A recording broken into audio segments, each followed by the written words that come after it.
The Fort Worth Report and KERA welcome you to our virtual debate between the candidates in the runoff for mayor of Fort Worth.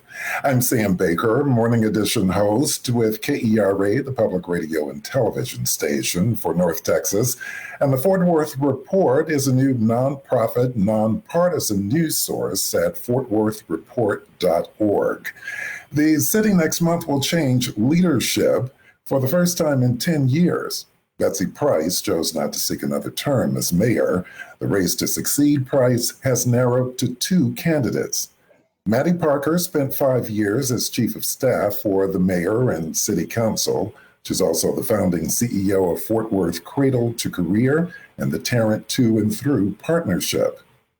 Deborah Peoples was most recently chair of the Tarrant County Democratic Party. She was also a vice president with AT&T. Welcome to both of you. Now, after opening statements, we're going to try for something a bit different in this debate. Instead of a slew of questions under strict time limits, we'll focus much of the debate on three topics of about 10 minutes each: policing, neighborhood development, and public education.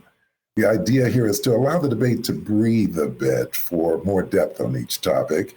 We're asking the candidates to keep their answers to 1:30 or so. That'll give us opportunities for follow-ups from panelists and for response between the candidates. The goal is a deeper conversation on each of these key issues. We'll also have questions from the people watching the debate. You can write your questions in our chat box or on the Facebook live streams for either KERA or the Fort Worth Report. Our panelists for the debate are Chris Cobbler, publisher and CEO of the Fort Worth Report. Miranda Suarez reports about Fort Worth for KERA, and Jessica Priest, government and accountability reporter for the Fort Worth Report. So thanks to all of you for being here. Now we'll move on to opening statements of a minute each, beginning with Mattie Parker. Thank you, Sam. It's wonderful to see you in person. I feel like all of us have heard you on the radio for years. What a fun treat. Many thanks to KERA and Fort Worth Report for putting this together. I've been really proud of the Fort Worth community for stepping up in big ways to allow those of us who've been bold enough to put our names on a ballot to cast our vision for Fort Worth. I've really been on a journey for the last several months to meet with voters, understand their perspective and how they feel about the future of Fort Worth. And importantly, the motto for my campaign is really how to move Fort Worth forward. I have been blessed to work in 17 years behind the scenes in state, federal, and local public service. And then most recently in founding our nonprofit, the Tarrant To and Through Partnership in Fort Worth Cradle to Career. I want to take that experience, that leadership, and my skill set to City Hall as your next mayor, because the time is now for our community. Economically, from a public health perspective, as we grow, we understand the significant challenges, but also with optimism, what is potential for Fort Worth, Texas, and the place that I am fortunate to call home with my three beautiful children and my husband, David Parker. I'll turn it back over to you, Sam, and let Deborah introduce herself. Thank you. Now an opening statement from Deborah Peoples.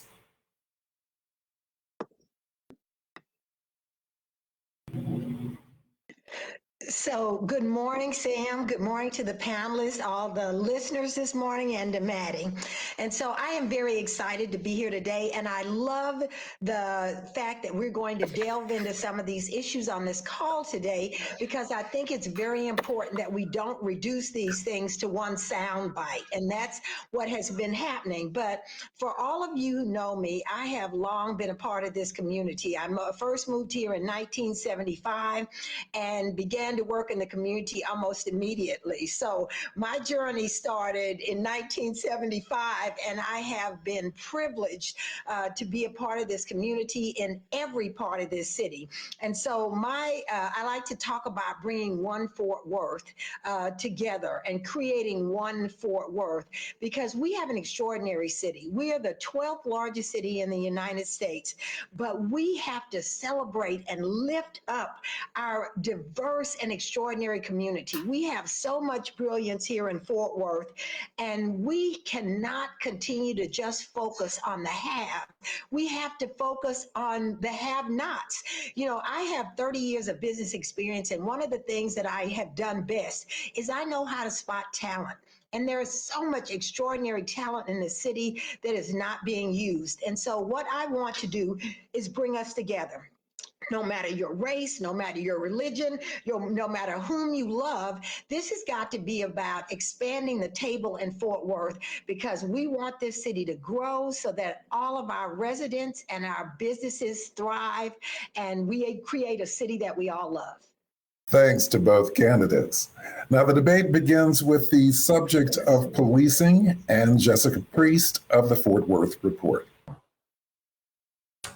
Okay, I'll start with Mattie. I'm going to ask you both the same questions, but the first question is, Fort Worth formed a race and culture task force several years ago. The city has followed some of the task force recommendations, but not others. So my question is, are you in favor, Mattie, of the task force's recommendation of creating a civilian oversight board for the police department? Why or why not? And if you are in favor of it, what's your timeline to get that established? So, and we talked about this last week at a Star Telegram forum as well. I think it's irresponsible for prospective elected officials to get out in front of the professionals we've hired on this topic. And we hired Kim Neal to run our police monitor's office as a result of the Race and Culture Task Force recommendations. Of course, Deborah nor I are really allowed or should be talking to department heads right now as we're running for office, but I'm anxious to sit down with Kim and understand the community group that she's formed already that's really talking about specifically the CRB. And importantly, Jessica, what mechanism we would need in Fort Worth, Texas to really change what community policing and relationships look like. And so right now, my opinion is reserved until I have an opportunity to talk with Kim, who's really spent her entire career understanding what it looks like to have a robust community model in Fort Worth and really change the framework of how we've been able to police any concerns that are there in community, allowing the police monitor's office to really liaison with city management and of course with council and mayor to move us forward. So as far as timeline, my timeline is really adhering to what Kim Neal and the professionals that she has really drawn in, along with a third-party panel that she convened previously. And then importantly, the community group that she is meeting with right now as we speak about what it looks like to have our version of real community relationships with our police department. We have one of the finest departments in the country, and I look forward to working with them as well on this topic. Deborah, do you need me to repeat the question for you? No, Jessica, I don't, because this is a classic example of what our city leadership has done all along. We bring citizens from around the city together and we impanel them in this blue ribbon committee to come up with their best recommendations. They gave us their best recommendations. These are citizens. These are the voices of the city talking to us, and we immediately turned around and ignored them. We just said, oh, it doesn't matter. And so this is what the city leadership has done, is they have consistently sidestepped the voices of the people. And that is what I talk about a lot. It's not just the Race and Culture Task Force. We had a crime control and prevention district board made up of citizens around this city. The city leadership, in their infinite wisdom, dissolved that board and took those decisions in-house. That Race and Culture Task Force recommended that Citizens Review Board. It was not a task force made up just Black citizens, but it was white citizens, brown citizens. It was members from the religious community. Who are we to ignore the voices of the citizens that we put together? And so it's like, oh, I don't like what you said, citizen, so I'm going to revamp it. And so I think we have to immediately go back when I'm elected mayor. I'm going to do that. I'm going to go back and pull up that Race and Culture Task Force report,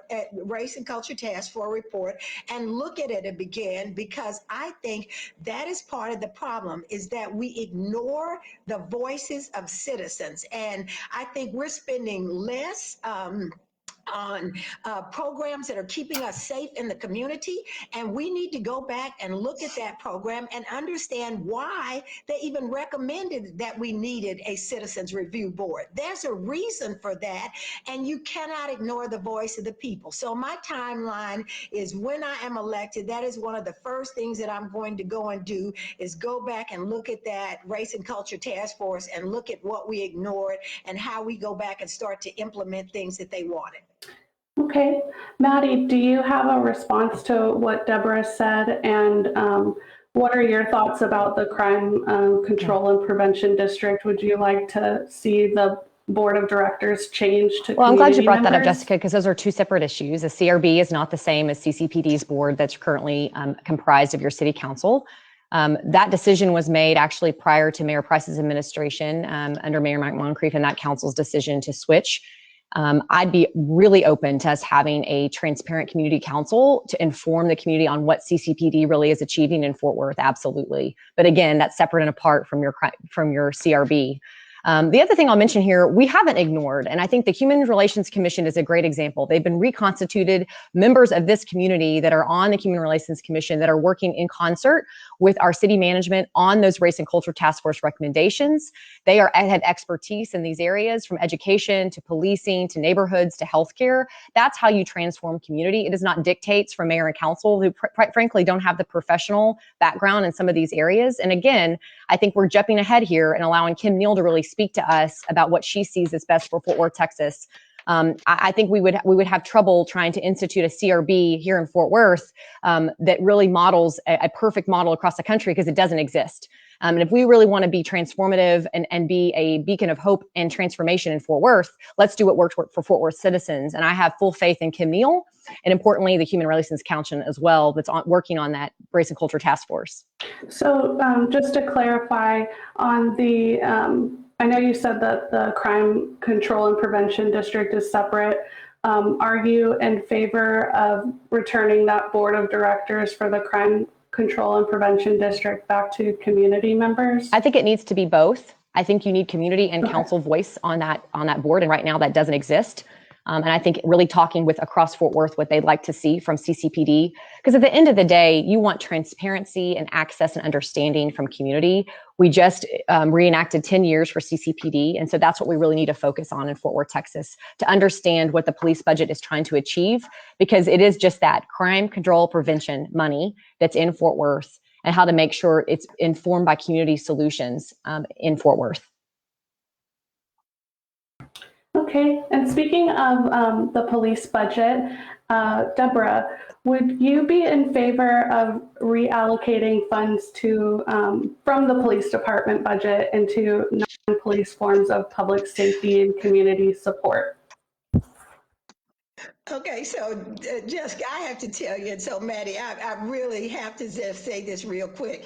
Anytime you have to talk that long to explain why you don't want to listen to citizens, there's something wrong with that. I mean, the citizens did not recommend a police monitor. That committee recommended the review board. And so we are not listening to our citizens. And so I have said all along, we need to find more money, not reallocate the CCPD money, but we need to look at control. That P is prevention. And when we're spending money on policing and not prevention, we're not doing our job. We're not doing what we're supposed to do. So Jessica, you and I have talked about this. I think the CCPD itself is an example of finding money. We need policing, but more importantly, we need prevention. I have been on many shows and you all have talked about the increased murder rate, things that are happening. We could mitigate a lot of this if we were focusing on prevention, and we're not. And so I really have to go back and say, we have to listen to the voices of the citizens who live here. And the voices on that commission didn't just live in South Fort Worth or North Fort Worth. They lived on the west side. They weren't just people in lower economic neighborhoods. They were people in very well-off neighborhoods, and they recommended this commission, and we're already trying to tell them that they were wrong. Mattie, just to go back to the question, would you be in favor of reallocating funds from the police department to budget to non-police forms of public safety? And what does that look like in your opinion? If you So are it's in favor important of to it? note here that we already do that very thing. We use the CCPD budget and actually some of the general fund budgets to fund some of our most important work, including crisis intervention and your HOPE team. I want us to do more of those things. They're multidisciplinary and they really allow officers to be better at their jobs, to keep people safe, but also implore social work and public health workforce alongside them in some of our most tough situations. But no, I'm not in favor of defunding the police. We would go backwards in this community, and I think we need to take that responsibility very seriously. Okay. So where would that funding come from if it needs to be increased? Do you know? I'm sorry, repeat that, Jessica. So if you're not taking money from, I guess, the police department, where in the budget would that funding come from, in your opinion? It's already in CCPD, the way they allocate those funds. And I think that's Okay. important to note here. And maybe there's a need for transparency and really how CCPD currently is made, might want to make decisions, how we have a grant making process in the community. It comes from CCPD. So we have our work to do to better communicate with citizens. Great question. Okay. And my final So, question for Jessica, this this is Deborah. session. Go ahead. I'm sorry? No, go ahead, Jessica. Oh, I was just going to ask, my final question for this session is I'm going to ask how, Deborah, will you as mayor see Fort Worth through the outcome of the trial of the former Fort Worth police officer, Aaron Dean? That's going to be high emotions for that trial. So what do you plan to do to prepare for that and see the city through that? So, Jessica, the first thing I'm going to do is stop using catchphrases like defund the police.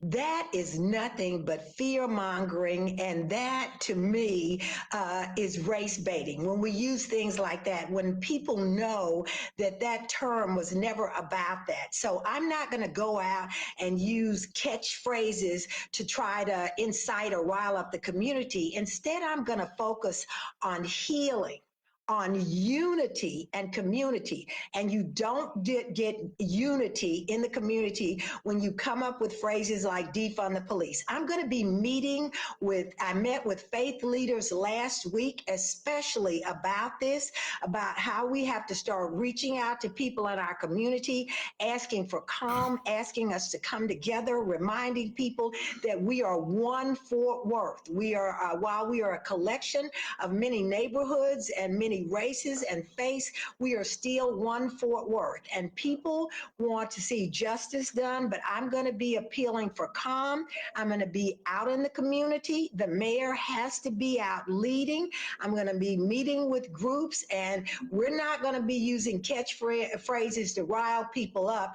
We're going to be about bringing us all together and calming us down and creating a city that we all have faith in our police department and our amazing police department.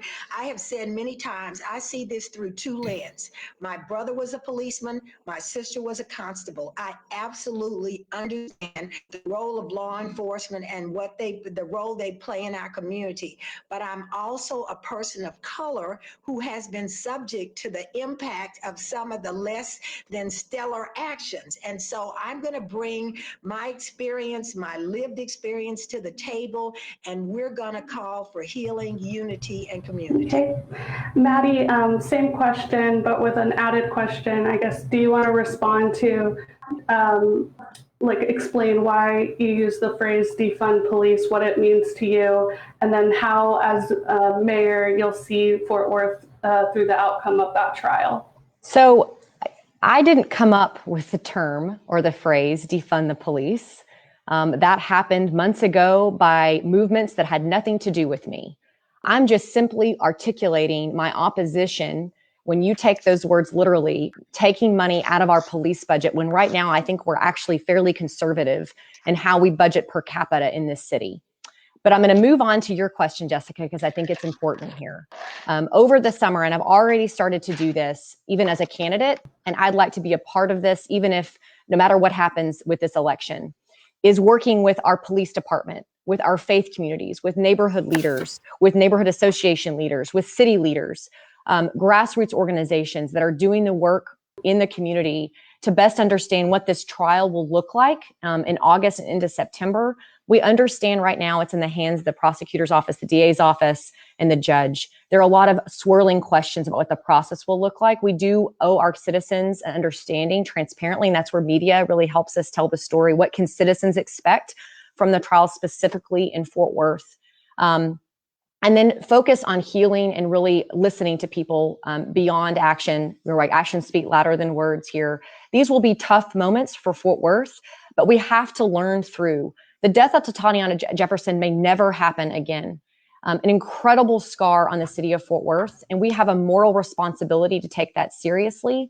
And I do understand that right now people are concerned about what the trial will look like, and we have to work really hard over these summer months, even when people may be traveling, to really work alongside them to help them understand what this may look like specifically. I want to listen to Fort Worth residents, Fort Worth citizens first, and understand where their heart is on this issue, and help us move forward together.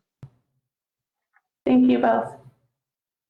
And I believe that winds up that portion of the debate. So now we'll move now to neighborhood development and KERA's Miranda Suarez. Hi, thanks for joining us today, you two.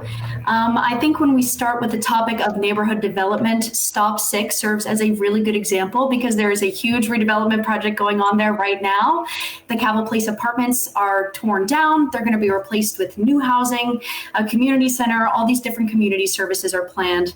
And so my first question for you both is twofold, and I can start with Deborah.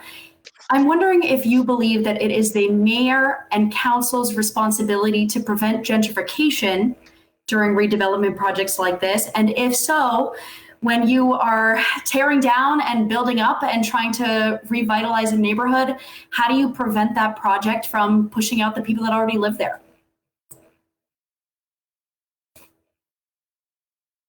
So, Miranda, that's a great question. And as someone who lives on the east side of Fort Worth and is a senior citizen, gentrification is something that I worry about a lot because there are many of my friends who are in the same boat I am. We own our homes, we live in the community, but we don't want to be pushed out of the community. But you need to understand that gentrification is a symptom of a larger problem.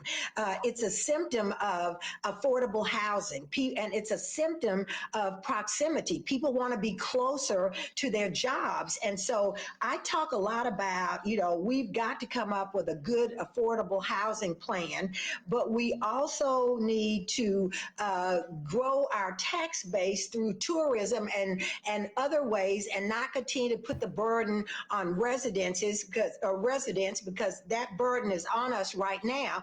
But the other thing we need to do is look at things like multimodal mass transportation. The reason people want to move back into the city and we see gentrification happening is they want to look, one, for affordable housing, but two, they're also looking at how they get to work, transportation opportunities.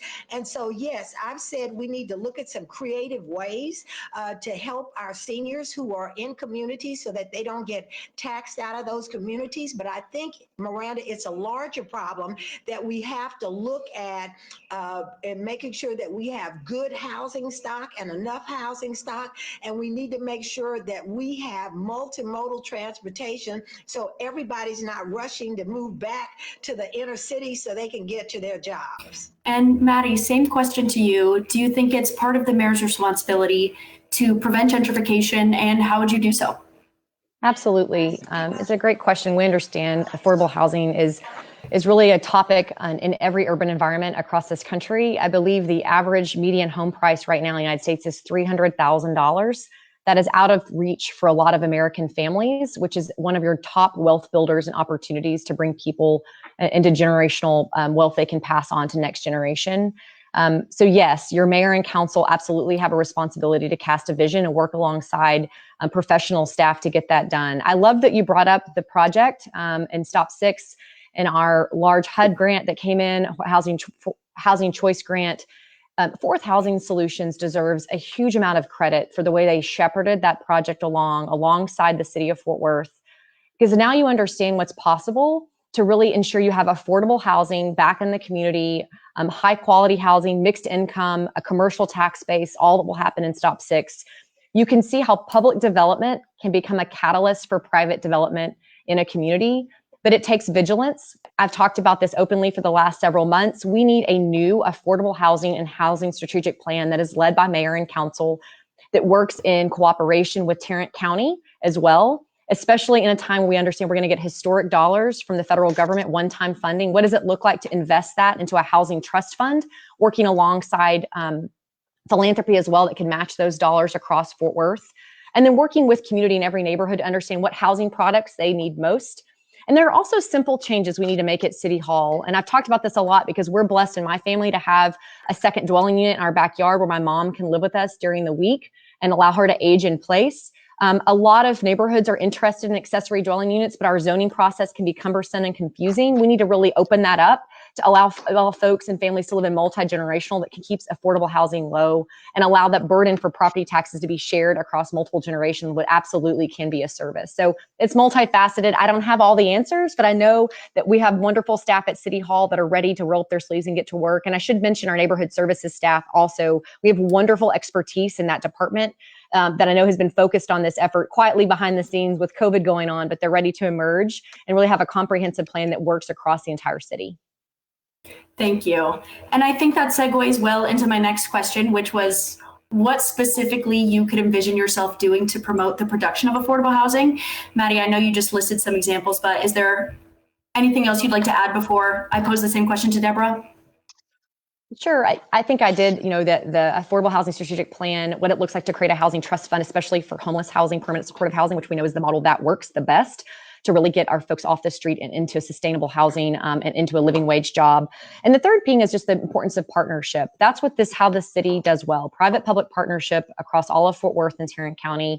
And as mayor, you have to use your bully pulpit for good and really bring people together to understand the value of promoting affordable housing. There seems to be this stigma in Fort Worth, and that's where NIMBYism comes from, where people don't understand who needs affordable housing. Those are oftentimes first-year teachers, students right out of college, those that are going to TCC and trying to work at the same time.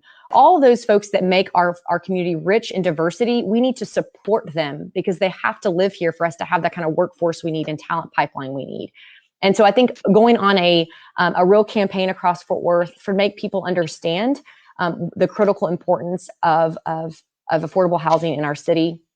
And the last thing I'll mention, Miranda, is really using media to help us tell that story. The city of Fort Worth has wonderful staff, but because we're in this on-demand world now, we sometimes don't meet the needs of citizens to understand what we're trying to achieve at City Hall. And so we need to do those in new ways and really lean on experts like yourselves that are on this call today and understand how it looks like to change policy at City Hall and how you can help us tell that story. And Deborah, I'd like to pose the same question to you about what specifically you would do to prevent gentrification when it comes to revitalization projects,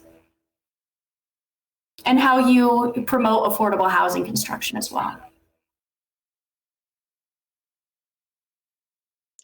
So Jessica, I think you're talking to me now, but yeah. One of the things I have to tell you, and I'm so glad Mattie brought this up because I believe that, there is this whole misnomer about what affordable housing is. And our leadership has allowed that narrative to get created. People, when they think about affordable housing, they think about low income housing and they think of them versus us. And it's not. Affordable housing is to allow many first-time home buyers to be able to get into the market. And I'm glad that Mattie talked about they are teachers, they are nurses, they are people entering the workforce for the first time. But I think one of the things that we have to do as leaders, in addition to the many programs and coming up with a good affordable housing plan, is we have to keep property taxes low by expanding our tax base. And one of the things that I have talked about is we have to expand our tax base through tourism. I mean, we cannot continue to put this burden on the homeowner because it doesn't matter if you build a lot of new housing stock. If we continue to put the burden on the homeowner and we continue to increase the value of the home through the appraisal process, we are pricing younger first-time homeowners. We are pricing the elderly out of their homes. homes. And so we have to be aware of that. And we can't just talk about great programs if we're not going to look at their long-term impact on the residents. And I also think exactly right. And so, Mattie, I love that you talked about the homeless, because right now we have a huge homeless problem in the city of Fort Worth. We need to be about doing the things that help people get into homes so that they can get jobs. So I want to tackle, number one, looking at keeping property taxes low, and how we do that is we expand our tax base through tourism. I also want to immediately start looking at homelessness, and I also think that we absolutely have to reimagine housing, and we have to sell that vision to many people in Fort Worth who we don't need just affordable housing and stop sick. See, that's been the kind of historical thing, is we put it in neighborhoods with them and not us. We need affordable housing throughout the city. We need to implement this plan throughout the city, and not just in certain communities that we think because we don't want it in our neighborhood. So I'm going to be looking to sell what affordable housing is, why we need it, and why we need it across the entire city. And so we've addressed a little bit the issue of property taxes and home ownership. I'd like to ask you both specifically about renters, people who may not be able to buy a home or may not be interested in buying a home. Are there any protections that you believe should be in place against rising rents? And Mattie, we can start with you. So as you all know, I mean, even if you're a renter, you're impacted by rising property taxes because the landlord is going to pass those through to renters.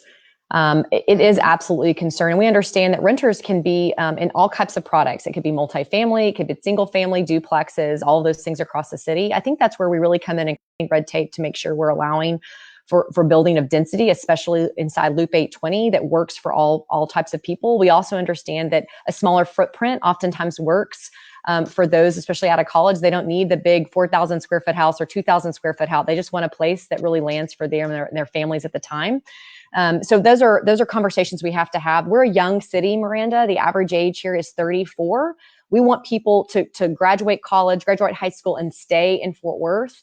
And of course, one of the top things they're going to ask is, what does affordable housing look like? If you understand what's happening in the city of Austin right now, we can really learn from them, where we understand that home prices have risen by 40% in the last 2 to 3 years and continue to rise. Fort Worth could be on that pathway if we're not careful, and it absolutely impacts the way renters are able to stay inside community. So that has to be a part of that affordable housing strategic plan I mentioned. It's not just for home ownership. It's also for those that want something less permanent, but they want to live in the inner city part of Fort Worth, Texas. The last thing I'll mention that's a new phenomenon that's happening that I'm a little concerned about across this country is you're seeing large investment firms come in and buy huge neighborhoods of new single family housing that pops up. And when they come in, you would think that would be more accessible to renters, but oftentimes the price is so high, it really wouldn't be accessible. It's something we really need to look at across Texas specifically, not just in Fort Worth. There's just a few new phenomena that continues to grow up, and it's such a good investment that it's impacting renters' ability to really have access. Thank you. And Deborah?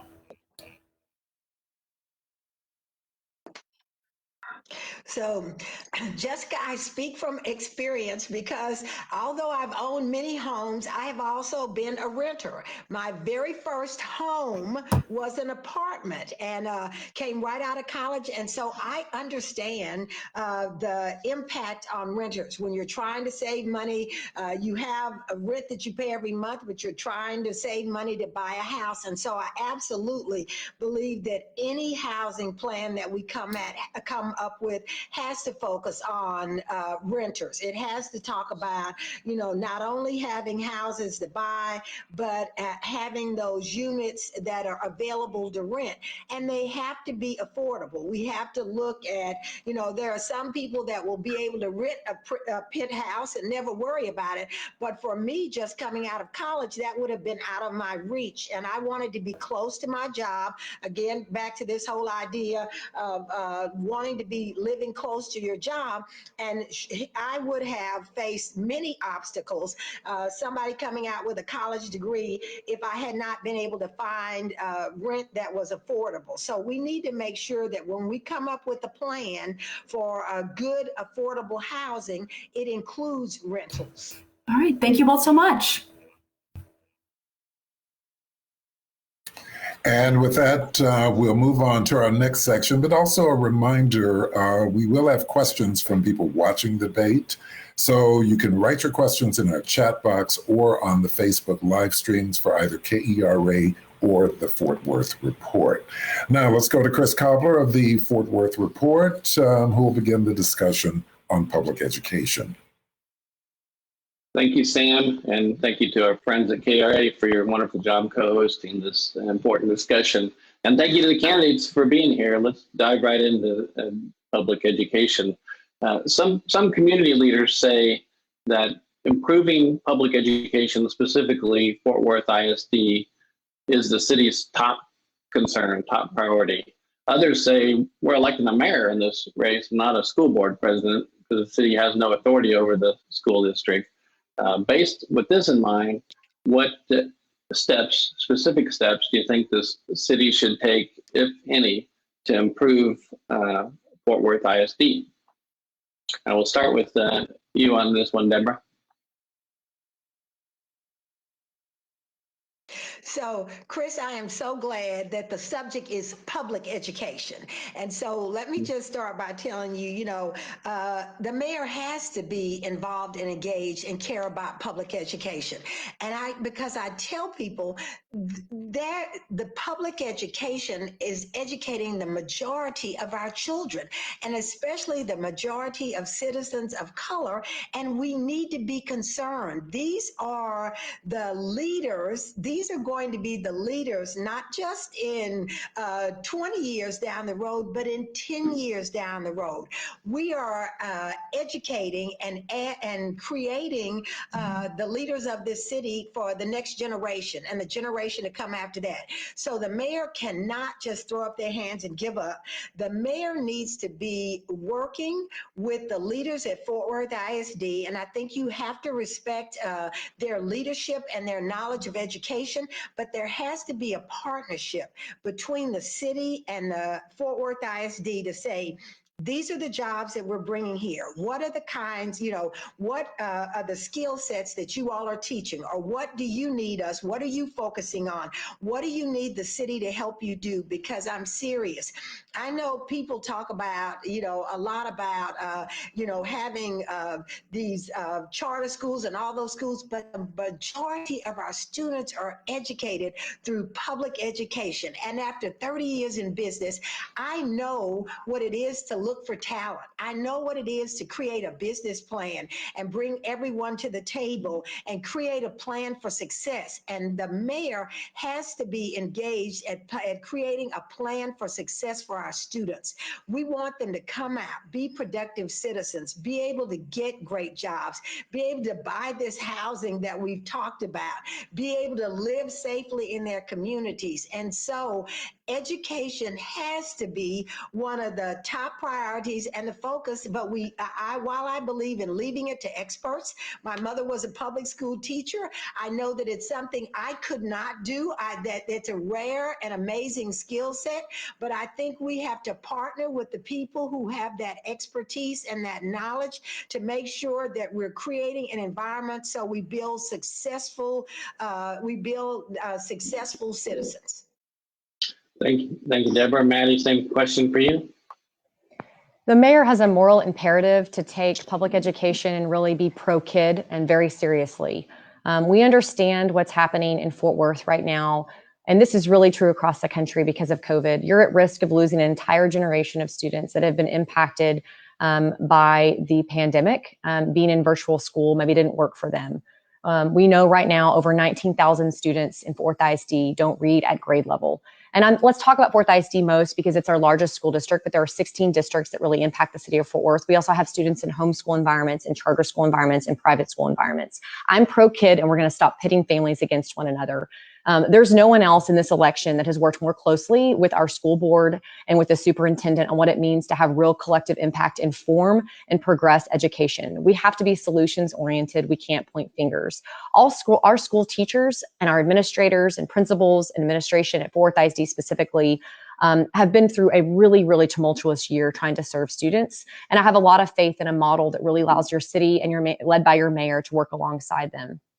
Chris, you may know this, that I helped found a nonprofit focused in education that will continue to work no matter what happens with this election, really helping our students go on to a post-secondary pathway of success, college, career, or military, because we understand what's happening. Not all students need to go on to a four-year university. TCC has done a phenomenal job really meeting students where they are, and importantly, what does trade look like? Matching employers with those jobs. But it's not just then. You have to start earlier, birth to career. Understanding what's happening in early education, the investments we've made early, led by Child Care Associates, Early Learning Alliance, all those partnerships matter because we have to serve students earlier and make sure they're ready for kindergarten to be successful. I can't wait to work along every single school board member, your superintendent, really on these issues because it's important. The future of our city depends on us taking responsibility seriously. Well, it sounds as if you're both definitely willing to weigh in as mayor on public education. With that in mind, let's talk about a specific proposal that's out there, an idea that's out there. Some of the same community leaders are really promoting charter schools as a serious option for Fort Worth ISD, more charter schools, and want to get your thoughts on that in terms of how do you do that without intensifying the situation of having some schools be for the haves and others being for the have-nots? How do you address public education for all? So let's start with you on this one, Mattie. I'll be a huge proponent for allowing our charter school networks to serve in communities that need us most. We are very fortunate to have philanthropy leading this effort and bringing charter education like Uplift and IDEA across the city. And they do focus, Chris, in those communities where students need, based on student outcomes, need them. The time is now and it's significant. Here's the deal. I have 3 kids. They all had very different needs. My daughter did public, private. We did all the things to help her and where she needed to be academically. I want all parents to have the ability to choose what is best for their child, because it's not lost on me that sometimes a kid may be 5th grade and 3rd grade and a mom's trying to decide and both kids are not succeeding in a school, and allowing them to choose what would work best for their students is important. The second piece of this is absolutely allowing for charter education to move into Fort Worth in a successful way. But at the same time, working alongside larger districts like Fort Worth ISD and having charter partnerships that work for Fort Worth and bringing additional money from TEA, or they're called 1882 partnerships. Fort Worth ISD just announced one a few weeks ago. Those partnerships are also powerful ways to help enhance opportunity for students in a traditional public school. All right. Deborah, same question for you on charter schools and trying to prevent a situation of schools for haves and have-nots. So, Chris, I believe in being intentional and deliberate when we're looking at this. And I do understand that parents have to be able to look at what is best for their individual child. Unfortunately, I was a victim of the haves and have-nots. My whole career was in public school. My whole career was in public schools. And I can tell you that my education suffered in public schools. We did not I went to segregated schools until I was in the 10th grade. I did not get the same kind of equipment that other school districts got for people who didn't look like me. And so I'm going to tell you, we have to be very careful with this whole charter school debate, because I believe parents do have to pick what's best for them, but the majority of our students are in public schools. And so we have to make sure that we are providing opportunities for the majority of our students. And so, I'm one of those parents. My children, one child graduated from a private school, one child graduated from a public school, but I always had the public schools back, because it wasn't just my child I was worried about, but my children's friends, and so many of them went to public schools, and we have to look out for all of our children. And that is why I am so passionate about making sure that we fund public schools, because you don't want to get into this whole issue of the haves and have-nots. And unfortunately, that has been the case in many cases. And so I've told everybody, get me to the point where we are adequately funding our public schools and we are creating opportunities for our students there. And I am the first to stand up and back every kind of school, charter schools, everything. But we cannot ignore our public schools, because that we are educating the majority of our students there, and we need to make sure that they are adequately and fully funded. And then I am happy to champion other types of education. We got time for one last question on this topic, and I want to turn it to one of our readers, Robert, of the Fort Worth Report.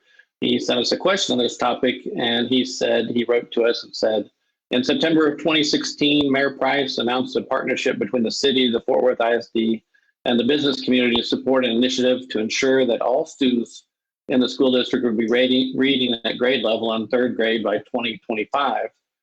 But he writes, sadly, there has been no meaningful improvement in reading scores since then, even in the pre-pandemic years. And he considers this an issue of racial equity too. So his question is, what would you do as mayor to help solve this heartbreaking and inexcusable situation? We'll start with you on this one, Mattie. So great question. I'm actually on the board for Read Fort Worth and help shape that initiative. It's led now by Dr. Elizabeth Brands, and I encourage anyone that's on this call or listening to get to know her leadership and understand what she's doing alongside the school district. Collective Impact is a partnership alongside Fort Worth ISD. And while there has been a huge slip this last year with COVID-19, we were seeing remarkable results prior to the pandemic, and we have to get back to those positions. It absolutely is a question of equity. We understood when we started Read Fort Worth, only 1 out of 10 African-American boys were reading at grade level. That is abhorrent, and we have to be better in Fort Worth, Texas. I know that Read Fort Worth is on a trajectory to make remarkable change, and you'll see us actually Read Fort Worth and Tarrant 2 and 3 partner as soon as this summer on what it looks like to really promote collective impact work across this community and find ways for nonprofits and community members to partner. And again, alongside Fort Worth ISD. Pointing fingers does no good, but what we have to really focus on, what does it look like to be aspirational? And that goal of 100 by 2025 was aspirational and really put in place by Dr. Scribner and his school board. And so we're going to get back to basics starting this summer, additional days school year conversation, voluntary summer reading initiatives, and then getting back to the school year next year to really work with students is important. Good question. All right, thank you. Deborah, you get the final word on the subject. So Chris, I'm just going to go back and tell you to my vision of One Fort Worth and what I have said many times. You have to go to the people who are most impacted by this. That's the single mother that's working a job that has 3 and 4 kids, and she has to figure out how she's going to buy food for them and what's important to her. You have to expand the table. It cannot be people deciding what's best for the children that they're trying to help. We need to talk to the parents themselves and say, what do you need? And that is why I tell people all the time, that is why I'm in the community all the time. That is why I sit down and talk with people. That is why I sit with young children and I go to daycares and I have the students come and read with me and talk to me about what they want. But I also talk to the parents. And so these programs have to be interactive. They have to include the parents of those affected, because we've got to stop making decisions for them. Them need to make the decisions about what's best for them. And I will tell you, there are extraordinary parents out there who are struggling. They want their children to be successful. They don't always know how to tap the resources. And so we've got to be in community, making sure that we are listening to those voices, that we are bringing those parents to the table. And, I tell everybody, I'm going to end this with this. my mother's best friend was a maid who had, I don't know if she had a 7th grade education. She was probably one of the most brilliant people I knew, could do math faster than anybody. She was a wizard, but they always assumed that because she didn't have a high school degree, that she was ignorant. She was not. Nobody ever asked her about, her extraordinary gifts. Miss Sherwood was one of the reasons that I got through high school math. And I just think we need to be more inclusive, is including the people that we say we're trying to help in what help looks like and how we make them successful. If I may, Chris, to respond to that, I just want to give credit where credit's due. When COVID hit, Reed Fort Worth, their staff did remarkable work alongside Fort Worth ISD and did front porch visits in neighborhoods and families that were selected by Fort Worth ISD and went to parents on their front porches, literally, to serve them and bring them literacy resources, because that is the most important thing. And furthermore, they also did Road to Readiness at our area community centers, allow families to come drive through safely to receive resources, backpacks, school supplies. So Reed Fort Worth is a prime example of what it looks like to work in the community alongside those very parents that Deborah is referring to. And their work will continue no matter what happens with this election. And I'm incredibly proud of what we've created there. Well, thank you, Mattie. We need to move on to the next topic, but Deborah, we should, in the interest of fairness, give you a quick second to respond to that if you want to elaborate anymore. So, Chris, I live in this community. That's all I'm going to tell you. I'm out there every day. I don't pick a time of the week or a day of the month to come. I am out there every day, and I listen to the parents. And I just, will tell you, we need to involve parents in those decisions. The end.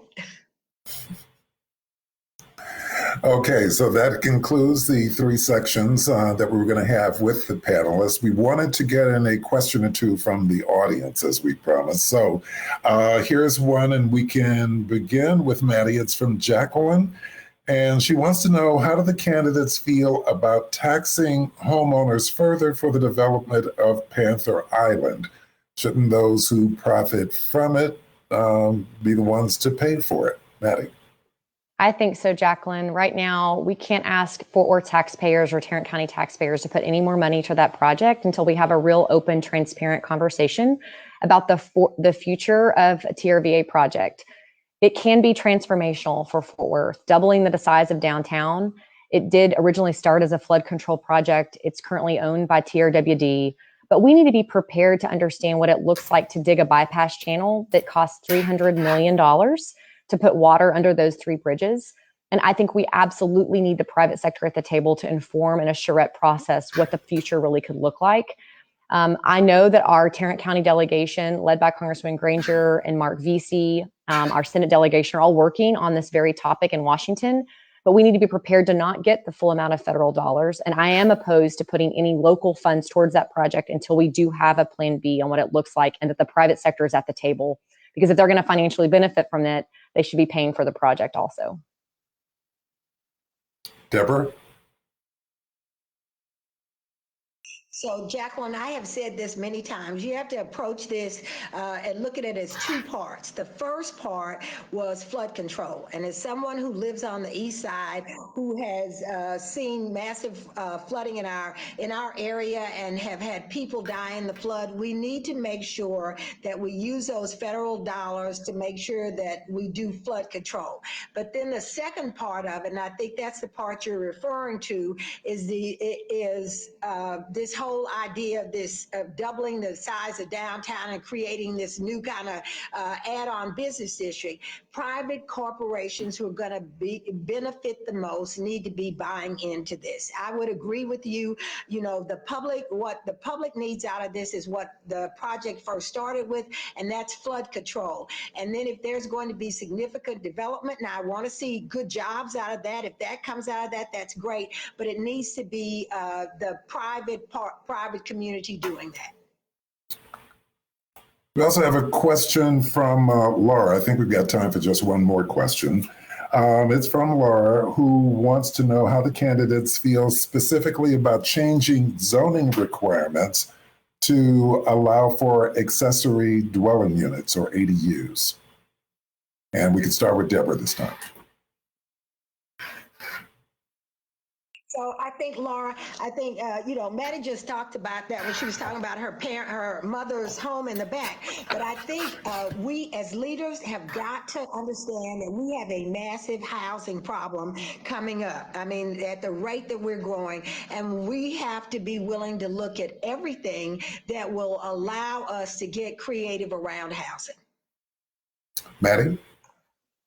Yeah, I already talked about ADUs and the power and that opportunity for families to really allow, especially my mom, to age in place, as I referenced. And so couldn't be more supportive and really looking what that looks like across Fort Worth.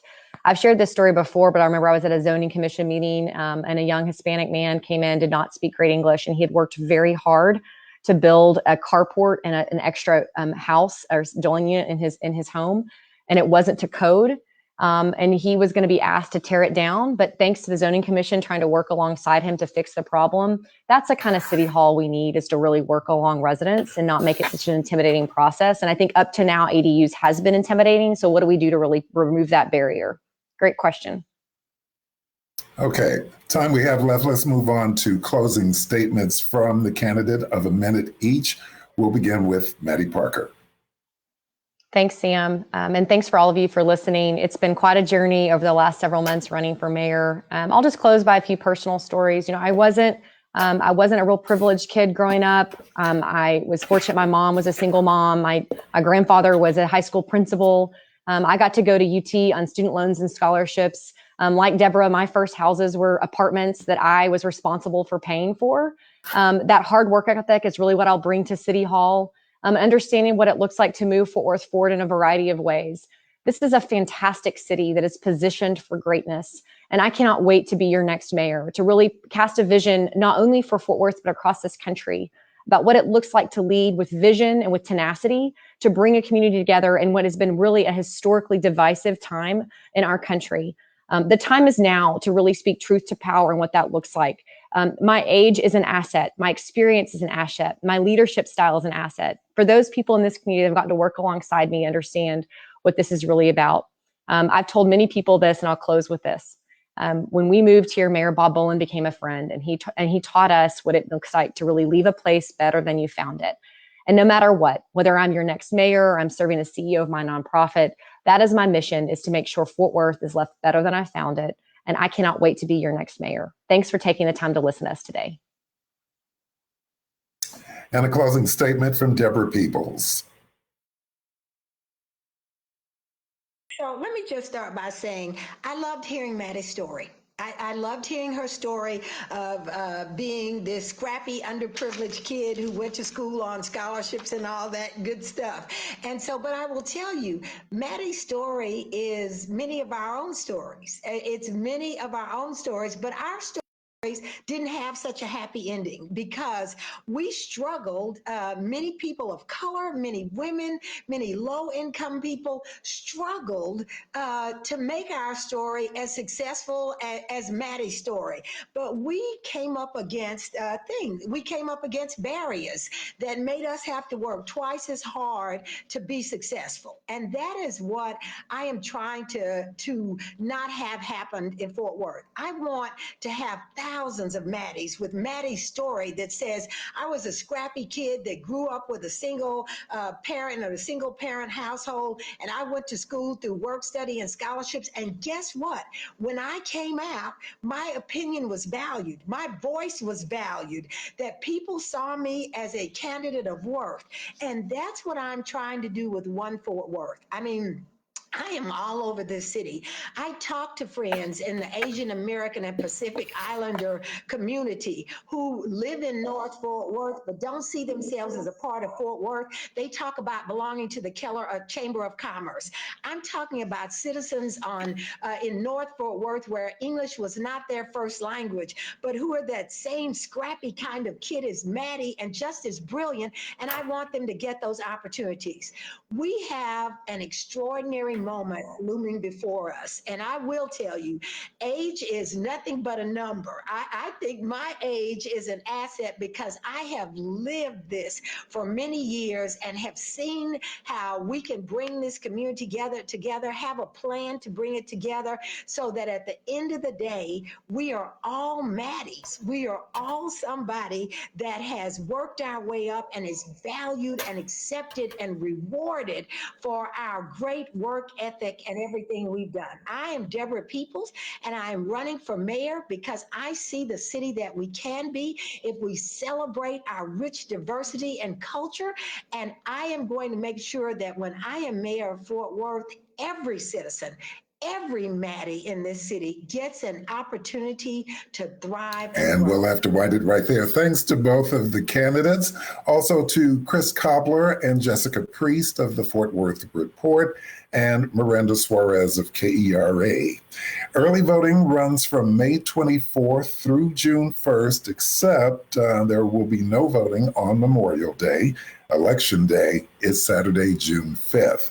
Keep up with the latest runoff news at KERAnews.org or FortWorthReport.org. For KERA and the Fort Worth Report, I'm Sam Baker. Thanks for joining us.